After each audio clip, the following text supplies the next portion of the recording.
Gretchen Miller-Kafori, our panel moderator today, recent mother of a bride, grew up in Walla Walla and graduated from Whitman College. She has been a vigorous and successful activist since the 1970s. From 1977 to 1983, she was a member of Oregon's legislature and chaired the Human Resource Committee, and she's had special areas of expertise: domestic violence, women's rights and issues, health care and housing for the low-income families have all been areas where she has developed terrific expertise and genuine efficacy. From 1985 to 1990, Gretchen was a Multnomah County Commissioner, and in 1991, she was elected a Portland City Commissioner. Today, in that role, her responsibilities include housing, community development, and neighborhood associations and planning. And oh yes, she's also responsible for the Fire Bureau and Bureau of Emergency Communications, a nice full plate. Today, Gretchen will moderate and introduce a panel of national experts as they describe affordable housing, a success story. Welcome, City Commissioner Gretchen Miller-Kafori.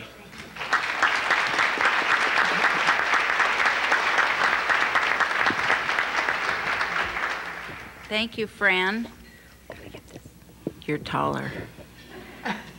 I'm always relieved when they have the meetings at the Hilton, because if I have to go in the front door of the Benson, it takes me back 25, 30 years ago when I used to picket out there in front of the city club. I always think of it, I admit it.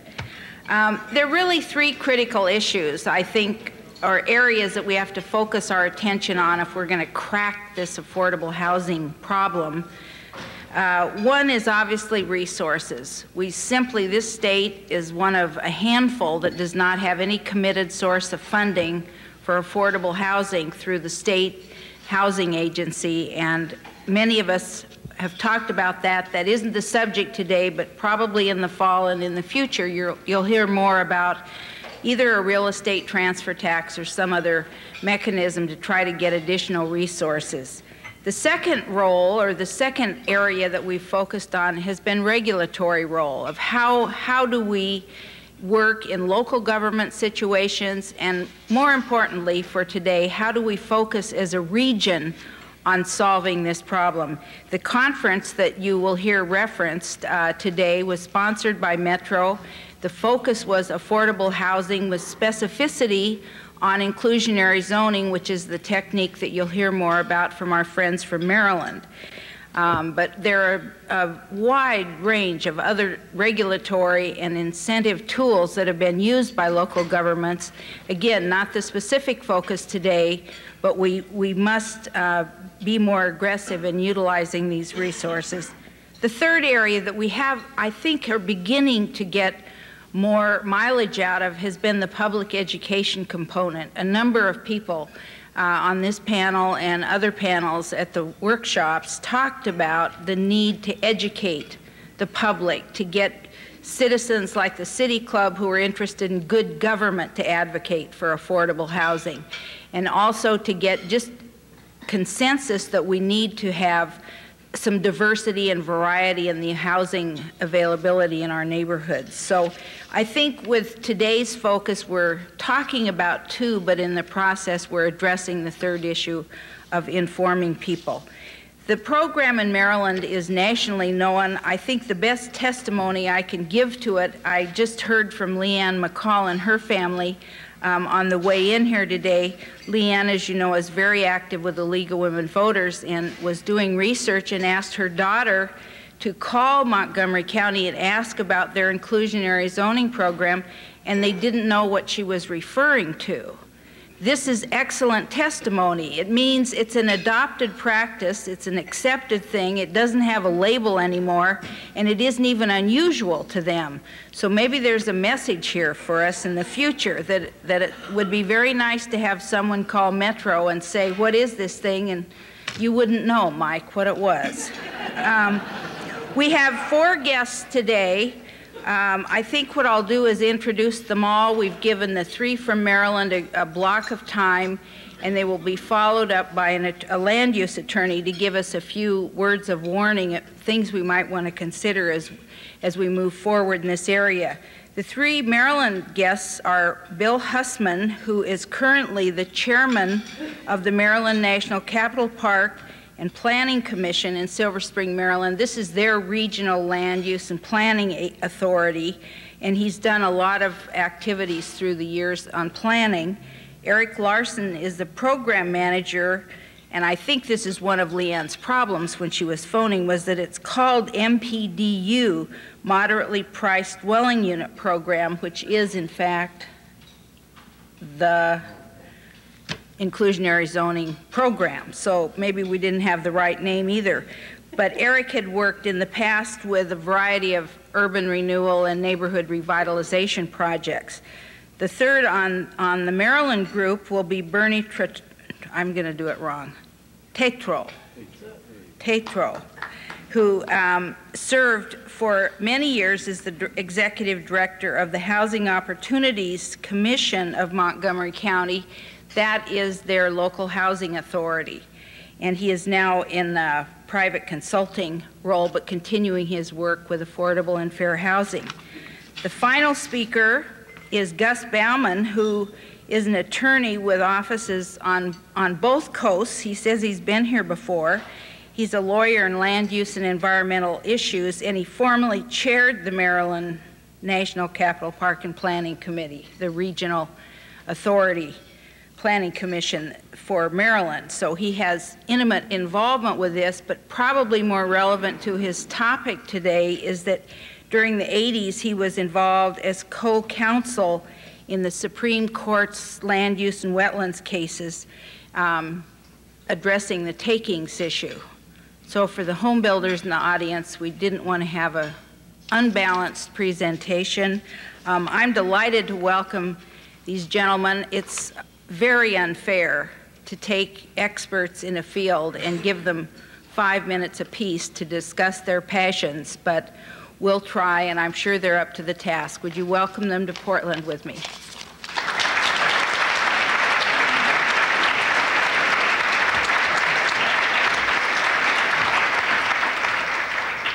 Thank you. I'm Bill Hussman, and I'm happy to be here. I don't come as an expert, but we are people who, I guess, practice inclusive zoning and are happy to share our life and experience with you. This is actually our law in Montgomery County is one that was first introduced in 1967 by my mother-in-law. So I've been steeped in it, right? And at that time, 1971, it took a while. She's persistent. It took a while to get it through, and I was then the city manager, the equivalent of our county, and it was vetoed by the man I worked for, Jim Gleason, the county executive. So I've had chance to understand many sides of what we're doing. I really appreciate being here and to look at your city, that your objectives and accomplishments here in terms of the vibrancy of your central city and that of your regional centers is something that we hope to emulate and I hope to learn from in the next couple of days while I'm here. We prefer to think of, or I do, of not inclusive zoning, but inclusive communities. I heard that from one of the leaders this morning who spoke after our program, and I think that's really what's at issue for us and anyone like you who hope and expect to grow as you do. And the politics of consensus is essential, and picking out of what we do what's important to you is the most important thing. There aren't any bullets that you're going to find in our community that you can bring to yours that are going to solve your problems. You're going to have to solve them your own way. And what I'd like to do is in part to share you a little bit about the comprehensiveness of what we do, because there is no one thing that characterizes us.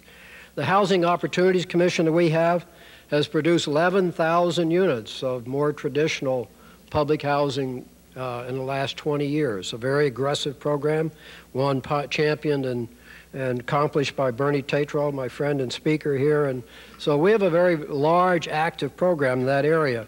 We broadened the mandate of our housing authority, though, to deal directly and aggressively with moderate income housing, not subsidy units. And through a couple of programs, we've produced 13,000 housing units for our community for levels above subsidy, but which could not be reached by the private market. We've had a very aggressive and successful program, which will be described to you by others in a few minutes. We have an accessory apartments, allows people to convert a housing unit in their home for relatives or others through an exception process, and it's been quite successful. We have a condominium conversion ordinance that tries to keep the converted units in affordable housing stock, has a tax associated with it that goes to replenish that housing stock if units are in fact converted, and that's a very important part of our business. We have revenue bonds that support a very aggressive program. Revenue bonds, tax credits has generated about another 10,000 housing units, all private for the most part, although also a lot public, and so all moderate income though. And so in these three major categories, we're doing a lot, and we're doing it with a lot of different tools. And our MPDU ordinance is one that is key to today's session, so we're happy to introduce it to you. Our Housing Initiative Fund, there's about $5 million from sources that flow annually into a fund to help agency like HOC achieve its objectives. And they have a working capital fund that allows them to do the opportunities that come along. So it's this array of tool and initiative and comprehensiveness that allows us to deal with our problems. Your problems are much bigger than ours. If you're going to have the kind of growth that you're looking at, affordable housing is an essential objective, one that has to be met if in fact the robust economy that has been defined by you for yourselves is to be achieved and sustained over time. So that's, I guess, my sense of what we're doing. I skipped over one slide about our history, which I won't repeat, but the first chart that was up there basically shows we've been through a lot of booms and a lot of busts, and I wouldn't say we're in a bust now, but we're in slow growth. But we grew at about the same rate as did Portland in the 80s, a very high, rapid appreciation of housing values, the existing housing stock, and all the kind of problems you face. We face them our way, and you're going to have to face them yours, and I look forward to doing anything we can to help and appreciate the opportunity to be here.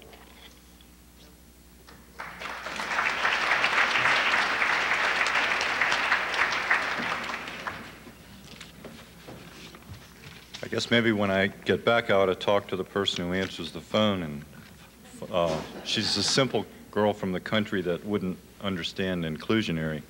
If they'd have said the program that forces builders to put low-income houses in expensive neighborhoods, then she would have understood. That's really not our program. In the next few minutes, I'll try to focus just on three questions. What the MPDU program is, what it is produced, and who lives in the units. Our moderately priced dwelling unit program is an ordinance that requires that builders building subdivisions of 50 or more units on land that's zoned 1.5 acre or smaller include between 12.5% and 15% of the total number of units as affordable units. In return for doing this, builders are given a density bonus of up to 22%. It's a mandatory program. They don't have the option of electing not to do the houses. In order to do the houses, our zoning ordinance was amended to permit different unit types, and normally the way the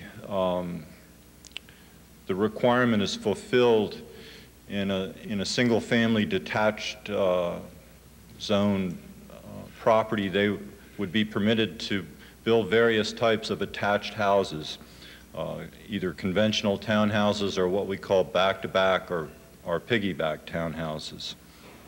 And that's the way they get the price down.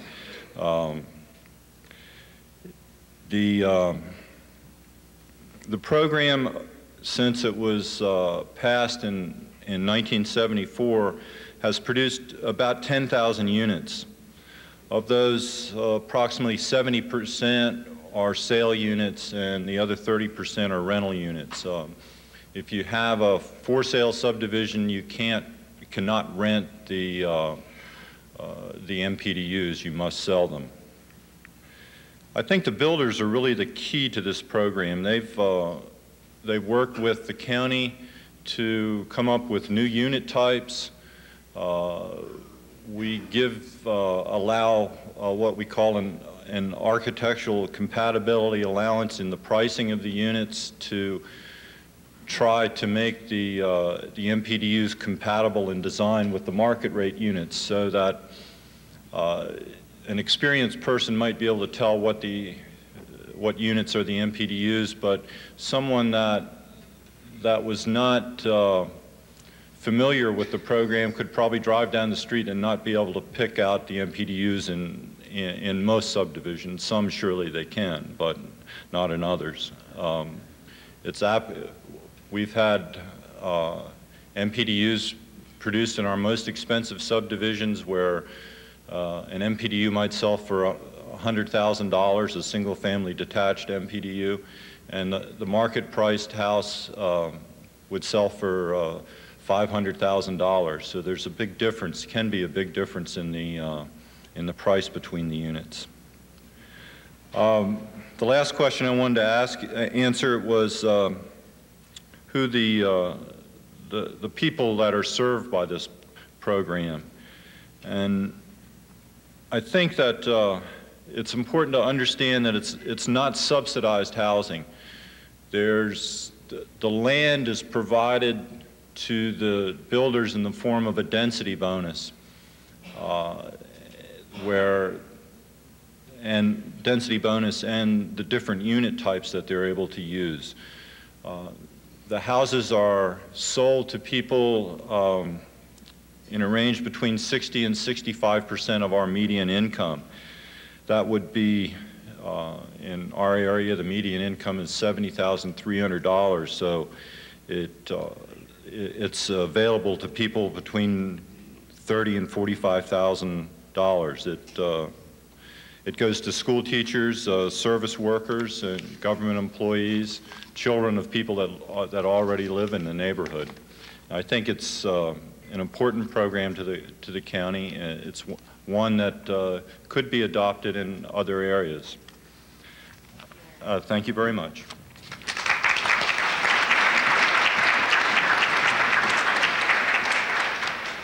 I like Eric's format, so I'll follow the same. What did it take to get an inclusionary zoning law passed in Montgomery County?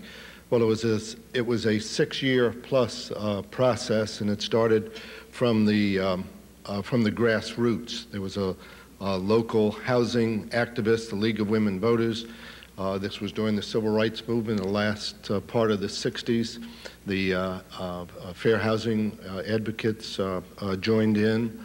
There were 2 separate county councils in the course of getting the ordinance passed. The second group added strength to the coalition that was building, and the first units then were built 2 years after the ordinance was passed and became effective in January of 1974. There were a variety of concerns, however, concerns that I heard in the last 2 days here with the Metro Conference, and I'm sure some are on your mind. And they divide into 3 categories I'd like to hit. One, some community concerns.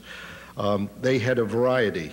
Where would these units be located, and would they be concentrated?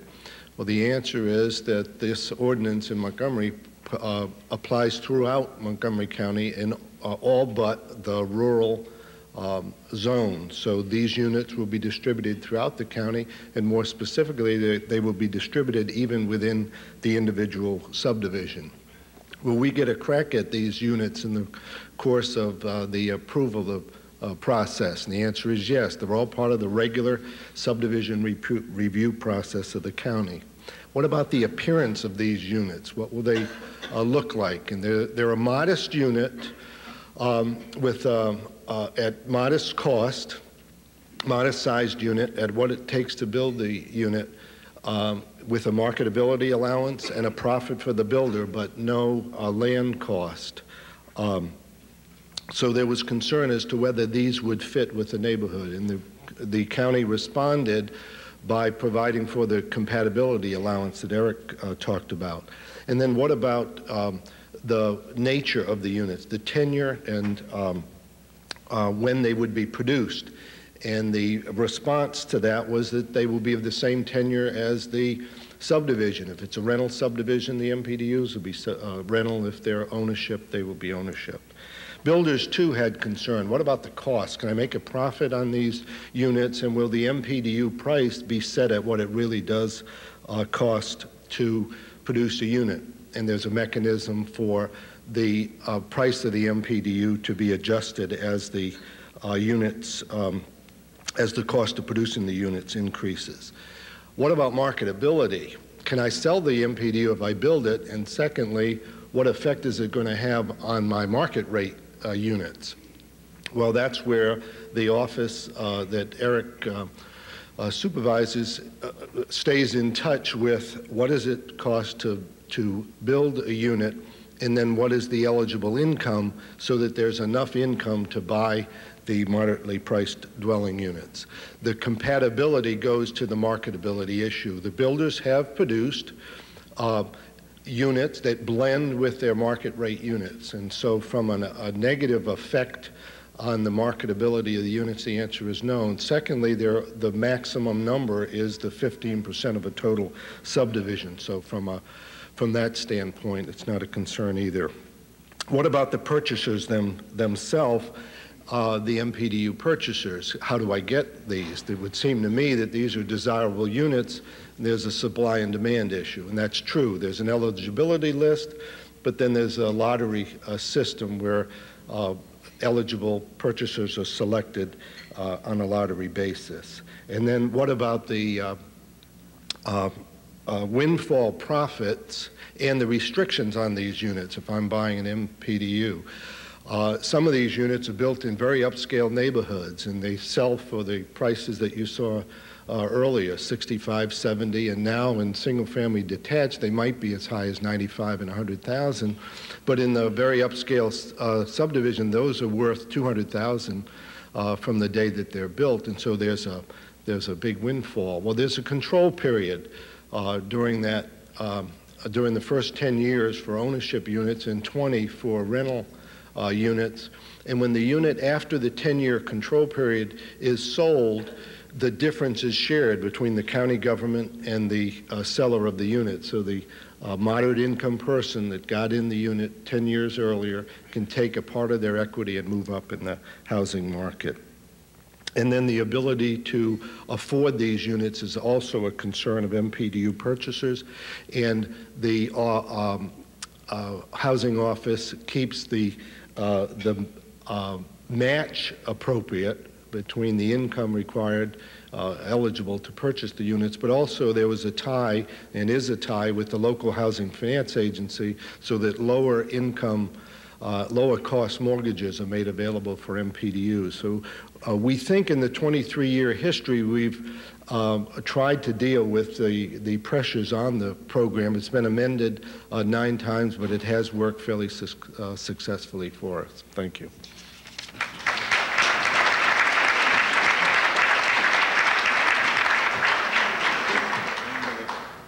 Hi, I don't have any slides, so you can put the lights back up.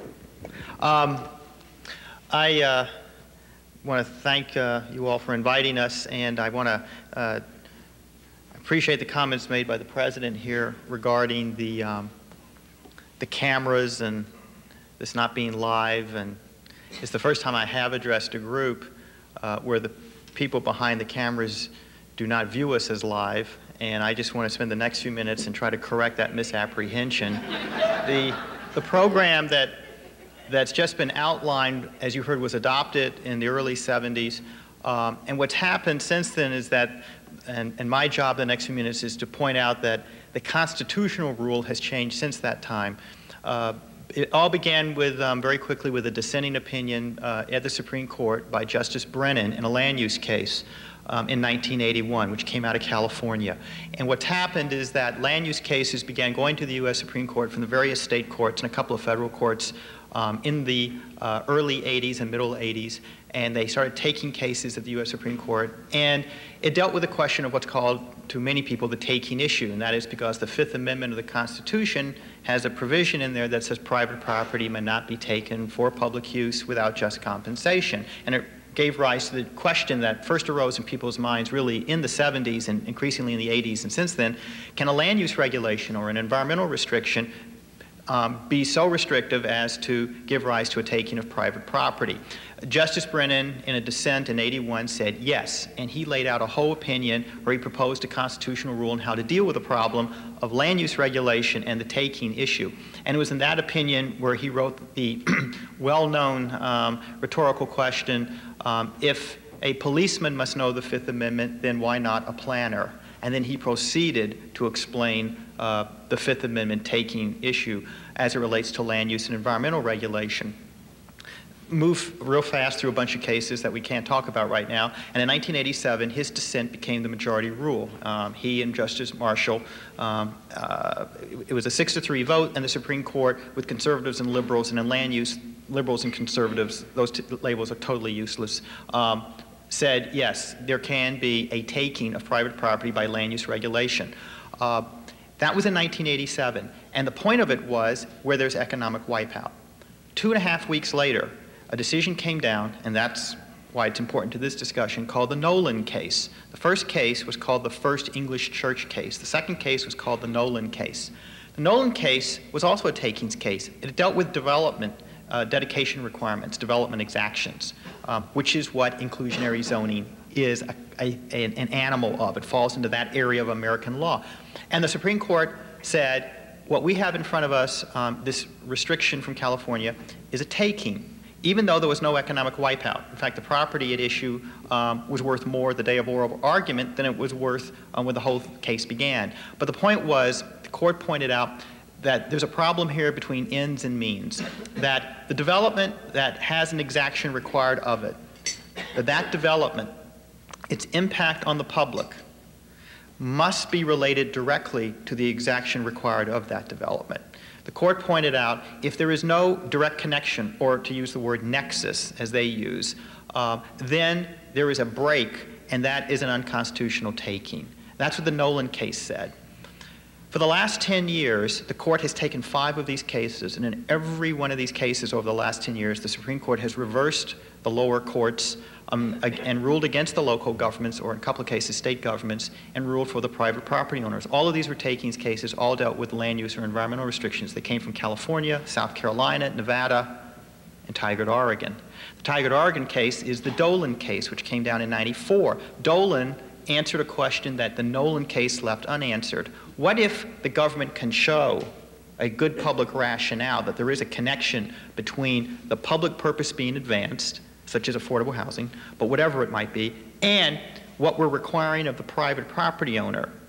What if that connection can be shown, but what if the connection is not good enough? The court in Dolan addressed the question of how much of a connection must there be?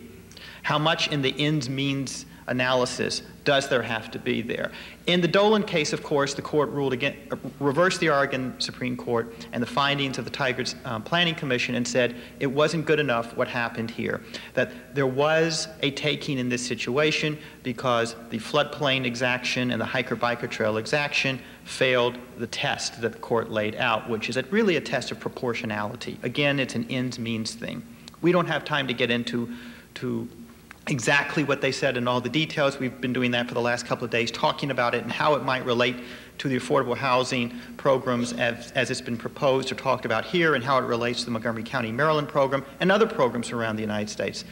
But the question is, and the point is, and this is the thing that everyone has to wrestle with, can government demonstrate, regardless of what that government is, can government demonstrate that the providing of market rate housing creates the need for affordable housing? That's really the nub of the question under the Nolan-Dolan test. And it's something that policymakers and citizens and planners and property owners and attorneys have to deal with when they look at these schemes. Lower state courts, such as the New York High Court, when addressing these issues, have found unconstitutional takings. And so one issue, and there are many questions to be asked, but you heard the Montgomery County program is a mandatory program. That's a plus for the property owner side, a minus for the government side if there were ever a legal challenge. But at the same time, the Montgomery County program provides density bonuses. That's a plus for the government side, a minus for the property owner side if someone wanted to challenge such a program. There are lots of these kinds of questions that the court rulings over the past 10 years from the U.S. Supreme Court and now lower state and federal courts have been addressing, not necessarily with inclusionary zoning provisions per se, but with other kinds of land use exaction cases. And of course, this is a land use exaction. And so as policymakers and as citizens, as long as people are aware of what the court has been saying over the past decade and what some of the lower state courts have been saying in regard to these kinds of issues, it'll make for a better program, whatever you decide in the future. Thank you.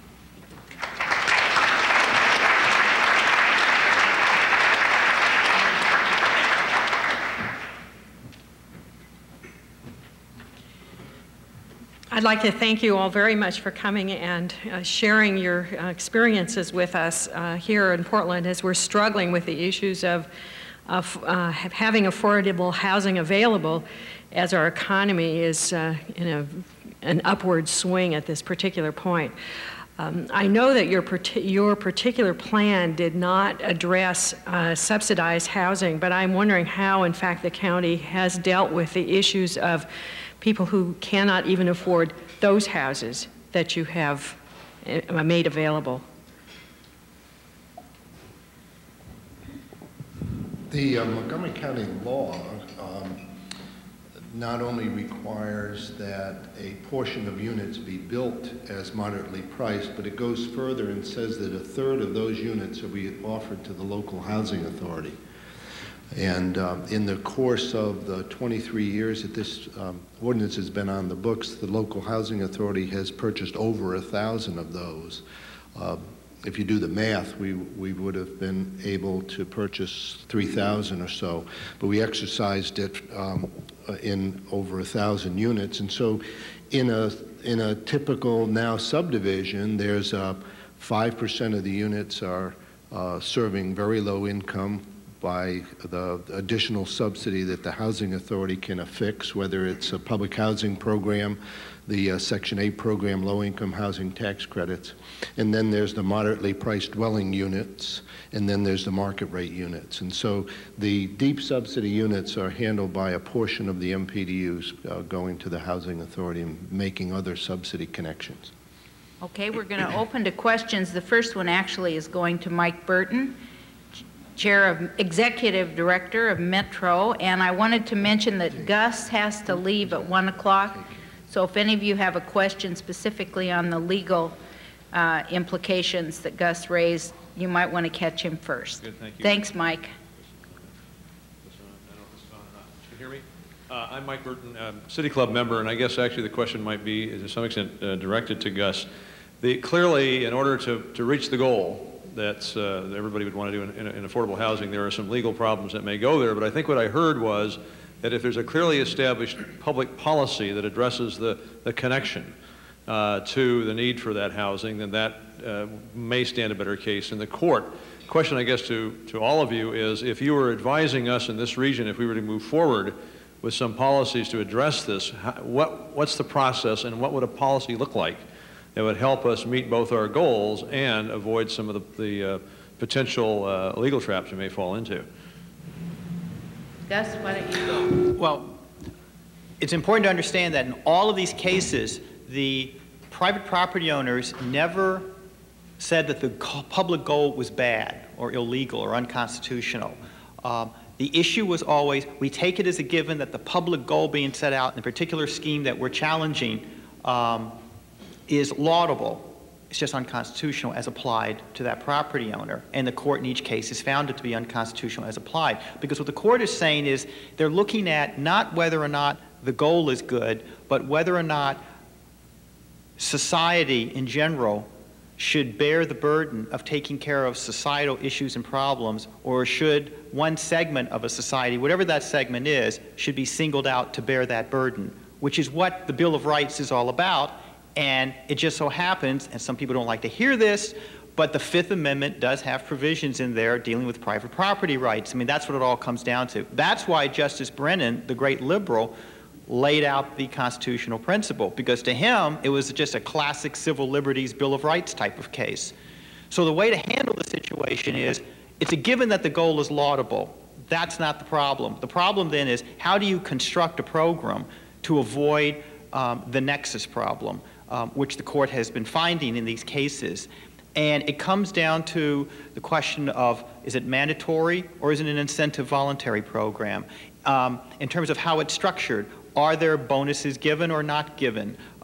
It also deals with questions such as every government that sustains such a challenge has to be able to have studies that demonstrate clearly what that nexus is. The court has said it's not good enough to have just legislative findings. We're all used to this, where we all want to pass a law, we all pass the law, and then we tell staff, now go write findings. Okay? The court, in a famous footnote in one of these cases, said, we understand how that game operates and it won't work. You've got to have specific studies that demonstrate the connection. That's what has to be done in any exactions case. Bill? I'd like to comment that, I guess perhaps indirectly, but first of all, if you look at the reverse of this situation, you don't have a program like this, and you've got to get there, as Gus would describe, by sharing that burden amongst each of you and all of you. That's a business the federal government even can't afford. They're getting out of that business. It's a huge money business. It's a tax burden that no community can take on if you're going to meet what has been defined as the needs about 39% of your population needing support of some sort, perhaps not tax support. And so if you want to step up to this problem, I mean, you've got to think about, I mean, how many real choices do you have? Our choice has been to make sure that our program is profitable. I mean, I also worked in the building business and worked for the man who pioneered this program, and we made more money off this program than any other product we delivered. And so, because Montgomery County's program is structured that way. It's structured so that the profit incentive, as well as the flexibility, sort of leads the industry to produce what the community needs. And whether or not that, I guess, in the end would be found by a court to be sufficient, I guess, is up to some court to decide in the future. But I think ours is always structured around the idea that people are going to make a profit, and it's always an expectation that's on top of what they're otherwise able to do. And so that's our approach to it, and it's been working for us. Another question? My name is Ed Marks. I'm a City Club member, and I'm also a home builder. I've been a home builder for 26 years, and most of my work has been in the City of Portland, all of it in the Tri-Med area. I am glad that Montgomery County has a program that works for them, but I don't think it's translatable to Portland, because we already have a density problem here. Most of the neighborhoods are concerned about the density that they're having imposed on them.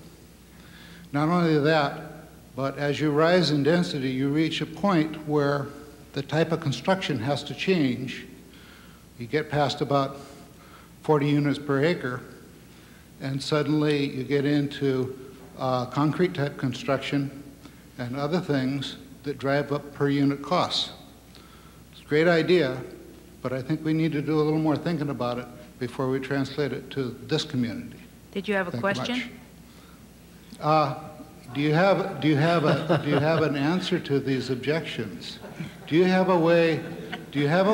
Don't look at me. Look, ask Do you have a way? John, you planted him, I know it. Do you have a way to another method of making units profitable?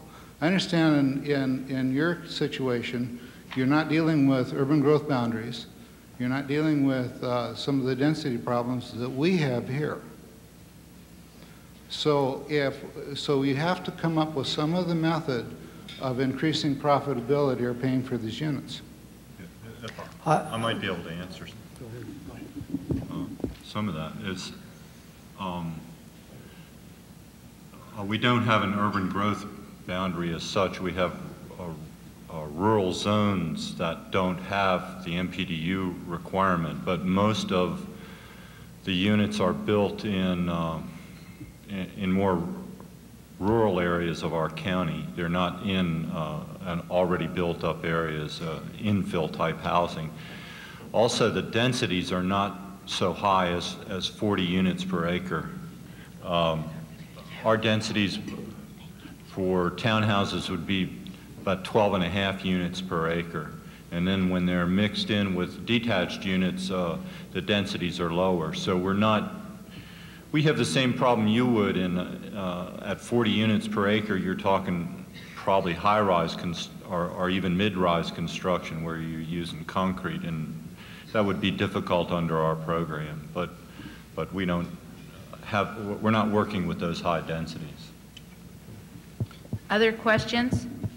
I'll just add to that the balancing of needs. I didn't spend a lot of time, but I hear that the community would be opposed to the kind of density that might result if you had added density in order to produce affordable housing.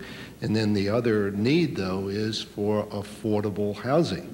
And so at some point, the opposition to more density could be overweighed by the increased need for affordable housing. And that was part of the process. That's what that drove the process in Montgomery. It was parents who had grown up in the county had their family, and their families now were marrying and having household formations of their own, and could not live in the same county that they grew up in. And so there's these, that's what the political process is about. Is you have to balance those conflicting needs. Question? Commissioner, as it relates to the city of Portland, I'd be interested in Could you your identify comments. yourself? My name is Rathi Manus. And as it relates to the city of Portland, I'd be interested in your comments to my question also, if that's appropriate for this forum. Do you see a role for a role and a link for economic development in the affordable housing rental, affordable housing ownership, and community development process? And if so, would you please describe that role and link? Let's use one of our guests who worked in redevelopment and the link of affordable housing with economic development, though it isn't exactly the topic here. Affordable housing is almost is an essential part of economic development. You really can't have job growth sustained over any period of time without affordable housing. The slide that I guess Eric had displayed here are the typical purchasers. They're teachers and secretaries and computer operators and people who are an essential part of growth. And so, that need exists everywhere here in our community, and that's what our program's all about. So I find it almost impossible to separate the idea of economic development from affordable housing. We have a slogan in my office that says, affordable housing is economic development, end of statement. So I think there is a great link. It's a struggle to how to define it and how to have the community appreciate that both activities are in many ways the same. Barbara? Hi, Barbara Clark, City Club member. I'm interested, this is kind of a continuing on the same subject, somebody who qualifies for housing assistance because they are low income and subsequently starts getting a higher income, is there a way for them to give back to the community some of the benefit that they've received? In our program, there's, as Bernie explained, there was a sharing of the excess profit. The prices of the units are controlled for 10 years, and they're limited to the increase in inflation. After 10 years, they can be sold at a market price.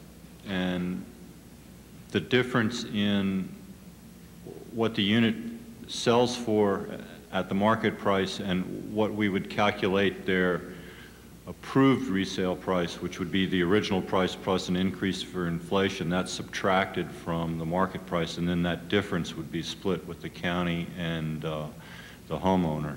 And those funds go into what we call the Housing Initiative Fund, which is used to support other affordable housing projects. And that's how some of that will be returned to the county. I'll phrase my question a little bit more pointedly then, say, do you keep track of the incomes of the people who are living in the housing who have benefited? No. Once they're in there for sale housing, their income can go up. For rental housing, we do keep track of their incomes, and they have to maintain that. Thank you. My name is Pete Heuser. I'm a City Club member. We have an initiative and referendum procedure in Oregon where oftentimes most difficult votes are passed to the people. And we've seen in recent history well-funded positions winning. I don't know when your law was passed that enacted these requirements, but I'm wondering, what would you recommend for those here who would believe that a system like this would be good for Oregon or the Portland metropolitan area? What do you do to rally public support behind affordable housing when you've got well-funded opposition? I think you need the kind of effort that's been going on for the last couple of days, and I guess here until with a well-funded opposition, if you don't have consensus and a constituency behind this, it's not likely to be approved. So I think that coming at this together and working within your community to build an assumption of need, is almost essential to getting it passed in that kind of situation.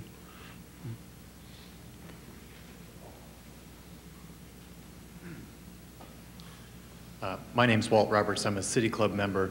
I'm curious about sort of the social aspects of things. So, and when I think about if Portland's able to be more successful at mixing up affordable housing so it's spread out all over the place, there's an implication that people of lower income brackets or different racial backgrounds would end up being mixed with people who aren't used to living next door to those kind of people. So were there similar concerns in Montgomery County, and are there stories to tell about how this low income black person or how people have now found themselves living next door to people they wouldn't expect to, and it's gone well or bad? It's a very good question. Thank you. Let me try to deal with that. First is we always had, as a housing agency, the housing and services going together. And so we didn't just produce very low income housing. We also provided services to the residents who lived in the units. People are poor, not by choice, and oftentimes they need assistance to pull from the system what they're entitled to. So we did that. We also, though, had a community relations program where we went into neighborhoods before assisted units were built to work with the neighborhood, and then after the units were built. And it's interesting because oftentimes it's looked at as, what are these people doing to us? And we found in many cases it was the stereotype that the community had as to who the low-income people were, and the community needed work in order to accept and dispel some of the some of the stereotypes they had. When we got into the development of mixed income housing, it was interesting because we built market rate deals. They looked market rate. They were managed by market rate private managers. The agency was not associated with it, and so on. And so people moved into these developments and just assumed that they were market rate. Some found out after they were in, oh my goodness, low-income people live next door, and they chose to exit. Some did. Others moved in unknowing and found the same and said, isn't this terrific, and stayed because they liked the diverse environment, and they would recommend others to move into the community when they left. So people are people. I'm sure you have the same kinds of pressures from communities and so on that we've been through, and education and getting to know one another is the best antidote for those kinds of things, and living close by isn't a bad way of getting to know one another. Bill, did you want to respond to that? If you look at a profile of MPDU purchasers, which we didn't display here but have, is that they mirror the community. Number one, I don't think you find in this program sort of characteristics that are visible. In fact, our program and its best characteristics, it tries to be invisible. And in addition to the characteristics of people, if you look at where they came from, some numbers I had here, out of like 400 units, 330 were bought by people who came from the community. And so this is not a program that's sort of accommodated and attracted people from elsewhere. It's been a community-based effort dealing with community needs, and I think in part because that has been successful. One more question. Dick Lewis, City Club member. This may have been mentioned and I missed it, but I'm interested in the property tax end. The assessments based on the MPDU cost of the property, or are they based on the market They're value? based on the MPDU cost, and they're increased 10% each year for 10 years, and then at the end of that 10-year period they go up not all right at one time to the market assessment, but it would be over a number of years. They're limited to 15% per year. So there is a break in the property tax. Okay, I want to take just a minute to give exceptional thanks to our guests. It's been very, very informative for those of us who were fortunate enough to spend time at the conference. I think they've done what they tried to do, which was stimulate and challenge us, and now the next step is up to us. And I agree with the gentleman who asked the first question that this may not be what we translate to Oregon, but we do have huge challenges in our area. As the Montgomery County example shows, they faced in the 80s what we're facing in the 90s with the economic growth and population growth. So we have now at least some ideas that we can study and analyze and see if they possibly fit. On the 29th of September at 9 a.m. 9 a.m. at Metro at the Convention Center. I'm sorry, I wasn't prepared. Oh, excuse me, at Metro's Convention Center. We will continue our work on this. I think the exciting part is that we've not only educated ourselves today, but we've set a date, and we are going to get back together to try to solve and begin a process of seeing what's appropriate for the metro area to do. I don't think there are any of us who believe that any one local government can do it. In fact, it's not appropriate for individual governments to do some of these bigger initiatives. There are many things local governments can do, and we'll continue to hammer on those. But for now, we have been stimulated and challenged and are very, very appreciative of your spending time, Eric and Bill and Bernie, to come be with us, and Gus in absentia. So thank you all for coming.